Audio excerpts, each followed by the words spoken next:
अहम खबर कराची से, जहां नाजमाबाद में खातून ने पुल से नीचे छलांग लगा दी है। खातून ने घरेलू हालात से तंग आकर पुल से छलांग लगाई है। खातून शदीद जख्मी हालत में अब्बासी शहीद अस्पताल मुंतकिल कर दी गई हैं। मजीद जानेंगे बोल न्यूज़ के नुमाइंदे नदीम अहमद से। नदीम, क्या डिटेल सामने आ सकी है इस वाक़े की और खातून से मुताल्लिक?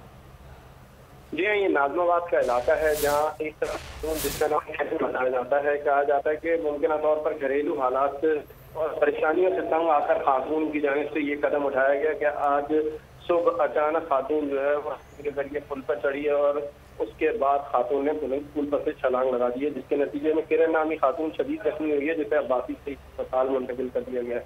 पुलिस हुक्काम का कहना है इस हवाले से वाक़ई की तफ्तीश की जा रही है कि आया किन वजह के तहत खातून ने इस किस्म का इंतहाई कदम उठाया है। अगर आपको ये वीडियो पसंद आई है तो लाइक पर क्लिक करें। पीटीआई का हकीकी आज़ादी मार्च सिर्फ बोल दिखा रहा है। 24 घंटे हकीकी आज़ादी मार्च, सबसे ज्यादा रील्स और सबसे ज्यादा रेटिंग्स के साथ बोल रहा नंबर 1, सबसे ज्यादा व्यूज, सबसे ज्यादा रील्स और सबसे ज्यादा रेटिंग के साथ बोल अब भी नंबर 1 पोजीशन पर बरकरार। सब्सक्राइब करें और बेल दबाएं ताकि कोई खबर रह न जाए।